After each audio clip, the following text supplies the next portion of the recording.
देश की राजनीति में इन दिनों हलचल तेज हो गई है। लोकसभा स्पीकर ओम बिरला को लेकर विपक्ष ने मोर्चा खोल दिया है। कांग्रेस पार्टी के कार्यकर्ता सड़कों पर उतर आए और उन्होंने ओम बिरला के घर के बाहर जोरदार प्रदर्शन किया। प्रदर्शन के दौरान नारेबाजी भी हुई। बाद में पुलिस ने कई लोगों को हिरासत में ले लिया। लेकिन दोस्तों, इस समय देश में जो भी हलचल चल रही है, जो तूफान उठ रहे हैं, उससे क्या आपको नहीं लगता राहुल गांधी को देश का प्रधानमंत्री बनना चाहिए? दोस्तों, अगर आप भी चाहते हैं कि राहुल गांधी हमारे देश के प्रधानमंत्री बने तो एक बार कमेंट बॉक्स में राहुल गांधी जिंदाबाद जरूर लिखें। विपक्ष का कहना है कि वे कुछ मुद्दों को लेकर नाराज हैं और अपनी बात सरकार तक पहुंचाना चाहते हैं। वहीं सत्ता पक्ष का कहना है कि सभी काम नियम और संविधान के अनुसार हो रहे हैं। इस तरह के विरोध और प्रदर्शन लोकतंत्र का हिस्सा होते हैं, जहां अलग अलग दल अपनी राय खुलकर रखते हैं। इस बीच देश में चल रही राजनीतिक गतिविधियों को देखकर कुछ लोग यह सवाल भी उठा रहे हैं, भविष्य में देश का नेतृत्व किसके हाथ में होना चाहिए? अलग अलग दल अपने नेताओं को आगे बढ़ा रहे हैं और जनता से समर्थन मांग रहे हैं। लोकतंत्र में अंतिम फैसला जनता का होता है। चुनाव के जरिए लोग अपने प्रतिनिधि चुनते हैं और वही तय करते हैं कि देश का प्रधानमंत्री कौन बनेगा। इसीलिए जरूरी है कि नागरिक सभी पक्षों की बात सुने, मुद्दों को समझे और सोच समझकर अपना निर्णय लें। लोकसभा अध्यक्ष ओम बिरला के चेंबर में वीडियो बनाए जाने का मामला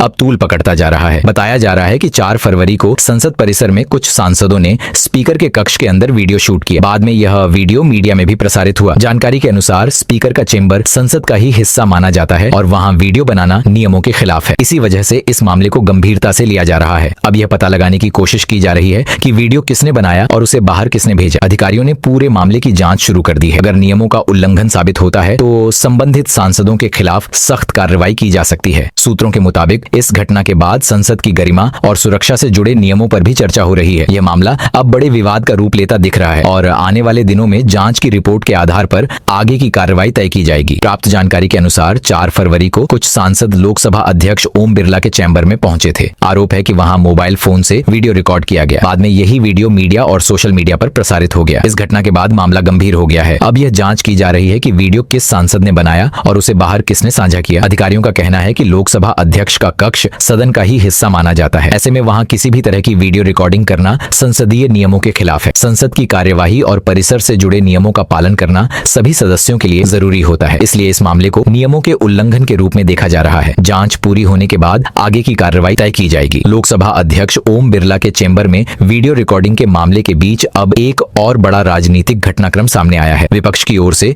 उनके खिलाफ अविश्वास प्रस्ताव लाया गया है, जिससे पूरा मामला और अधिक संवेदनशील हो गया है। खबरों के अनुसार ओम बिरला ने इस अविश्वास प्रस्ताव पर चर्चा और निर्णय होने तक सदन की कार्यवाही में शामिल न होने का फैसला किया है। हालांकि इस संबंध में आधिकारिक पुष्टि का इंतजार है। सूत्रों के मुताबिक 9 मार्च को इस मुद्दे पर विचार किया जा सकता है। यह दिन बजट सत्र के दूसरे चरण का पहला दिन होगा। माना जा रहा है कि इसी दिन सदन में अध्यक्ष के खिलाफ लाए गए अविश्वास प्रस्ताव पर चर्चा शुरू करने का निर्णय लिया जा सकता है। अब सभी की नजरें 9 मार्च पर टिकी हैं, जब यह तय होगा कि सदन में इस प्रस्ताव पर किस तरह आगे बढ़ा जाएगा। राजनीतिक हलकों में इस घटनाक्रम को लेकर हलचल तेज हो गई है। कांग्रेस सहित कई विपक्षी दलों ने लोकसभा अध्यक्ष ओम बिरला पर आरोप लगाया है कि वे सदन की कार्यवाही निष्पक्ष तरीके से नहीं चला रहे हैं और सत्ता पक्ष के पक्ष में झुकाव दिखा रहे हैं। इन आरोपों के चलते विपक्ष ने उनके खिलाफ अविश्वास प्रस्ताव लाने का कदम उठाया है। मंगलवार को विपक्षी दलों ने संविधान के अनुच्छेद चाणक्य नीति के तहत ओम बिरला के खिलाफ अविश्वास प्रस्ताव का नोटिस सौंपा। कांग्रेस का कहना है कि इस प्रस्ताव पर कुल 118 सांसदों के हस्ताक्षर हैं। कांग्रेस के अलावा समाजवादी पार्टी, द्रविड़ मुनेत्र कड़गम और कई अन्य विपक्षी दलों ने इसका समर्थन किया है। हालांकि तृणमूल कांग्रेस ने अब तक इस प्रस्ताव पर हस्ताक्षर नहीं किए हैं। राजनीतिक जानकारों का मानना है कि लोकसभा में मौजूदा संख्या बल को देखते हुए इस प्रस्ताव के पारित होने की संभावना बहुत कम है। इसीलिए इसे अधिकतर प्रतीकात्मक कदम माना जा रहा है। फिर भी इस प्रस्ताव ने संसद की राजनीति को गरमा दिया है और